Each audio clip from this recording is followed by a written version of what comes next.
76% of Americans live paycheck to paycheck. 64% of Americans that have businesses break even or lose money.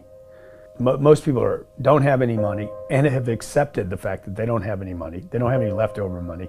They're fearful of money constantly. They overspend. They don't know how to produce money. They definitely don't know how to multiply it. The land of the brave and the home of the free, it's not even close to the truth. It's just important for people to understand that complaining has no value. And if you complain about not having enough money, work more.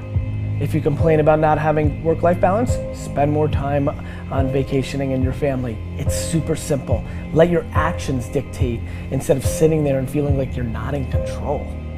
Poor people say, I can't afford it, I can't do that, I don't have time. It's an escape, you know what I mean? It's easy to say I can't afford it. Oh, I'm too tired. Oh, I can't go to the gym. You know, when you could go to the gym, but no, I can't. Truth is, I'm just too lazy to go to the gym. Money doesn't have value, right? And this is an important thing that most people don't immediately understand, is that money itself doesn't have value. Money is a vector for transmitting value. It's how you express value. But the value isn't in the money, it's in the product or service you bought with it, and it's in the labor you gave in order to acquire it in the first place. That's where the value comes from. There's nothing intrinsically valuable in the money. You shouldn't put money in a house, you should put money in your brand. You should put money in the marketing. You should promote yourself, not put money in where you and the kids live. Right. Why is that a mistake? Because it's dead money. I mean, it can't, a house can't make you money. A house does not make you money. The only reason people think a house makes them money is they're comparing it to, if I rent, that costs me money. But, you know, if you need to go to a hospital, you don't buy the hospital. You rent a bed to get out of there as fast as you can. If you go on a trip, you go to America and you want to go to Disneyland, you don't buy the hotel, you rent a room. And nobody thinks poorly of that. They're like, yeah, I'm gonna go there, use the place and get out. That's what you should be doing with your living. Find a place where you can rent. Pay rent monthly. Don't own the house. And take all the money that you would have put in that house purchase, down payment, extra money, fixing it up, use all that money to improve your business and yourself so that you can get more money. Right? So I see so many people here like, I'm gonna invest 300,000 pounds in a house to hopefully make $30,000, 30,000 pounds. Right. I'm gonna buy it for 300, maybe I'll sell it for 600,000. I'll double my money. Fixed in one place, by the way, where no money comes to you. Money does not go to homes. Right, and that's a big thing on your career is moving locations. Yeah, I've moved 5 or 6 times. I can move another 4 or 5 times. Because people who stay in the same place get too comfortable. If you study wealthy people, they're mercurial. They're moving, they're mobile. They're not talking, Warren Buffett and Bill Gates do not talk about the home they live in. They talk about the places they're going to. They go meet money, they go meet wealth, they go meet connections. People are stunningly accepting of anything if they actually believe that's the purest form of it. I think I'd be less acceptable if I hedged. I really do. People will accept you. People accept everything. Just be you. Be you, and clearly people like react. When you're trying to fake something and you've got bad intent, well then that's visceral and we hate. But I actually think we don't give love to the person that actually knows they have it and they're trying to fake it to conform. Hence why I won't adjust to this market all the way, because I don't think I'll be respected. I know what my intent is, so why would I be scared? I want to build the biggest building in town. That's who I am. And you know how I want to do that? By building the biggest building in town. And a lot of people want to build the biggest building in town, and you know how they want to do it?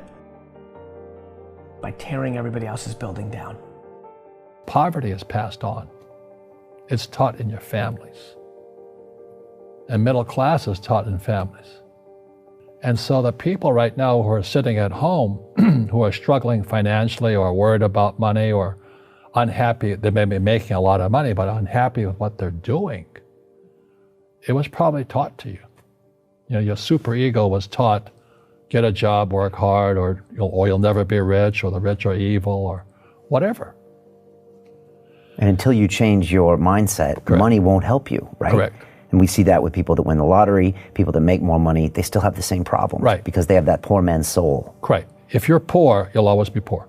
That's really hard for people to Yeah, understand. the money will disappear that fast. Just like most pro athletes, they make millions of dollars, and 65% are bankrupt 5 years later.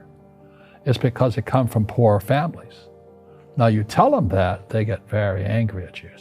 It's the rich fault. It's you guys ripped me off and government ripped me off. But unfortunately, what Mr. Lipton was saying, it's passed down genetically. That's the frightening thing.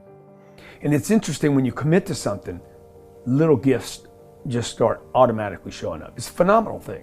It's happened my whole career. When I fully commit, somebody will bring me something. Okay. And then keep your eyes open. And by the way, the package may come wrapped in a package you weren't thinking about. Hard work. Or like a voice, or like a person, or maybe from a different direction than you thought, or an offering where you're like, you read something about this and that's not the thing. Like all throughout my career, it's come in weird kind of ways. If you ask for help and somebody shows up at the door, maybe invite them in. Okay. Regardless of what the packaging is or what you've heard about it or whatever. That's really been beneficial to me. Okay. How old are you? 44. I'm 40. Do you know how young we feel? When you were 26, did you ever think that this is what 44 felt like? No. You thought that was finished? Yeah. How old are you? 29. Like, you think a 40-year-old, like, when I was 25 years old, I thought a 40-year-old was finished. I don't even feel like I'm starting. Right? Yeah, but when I was 26, I was in a rush. I understand. And all of those guys and girls on the streets last night, when you say that to them, like their face kind of goes blank, because all the stuff they watch, MTV, music videos, it's all about the bling now and the this now and the this now. And MTV's tamed. You start following people on Instagram and it's a disaster. They're all pushing it's all about champagne and private planes and you can get it too and just sign up for my course. And everybody's falling for it. So I'm coming out and first of all, I want to be historically correct. Nobody in 100 years is going to watch that video and say that I was full of crap. I like that. Right? Number two, I want my legend to grow. I'm always fascinated by politicians and world figures.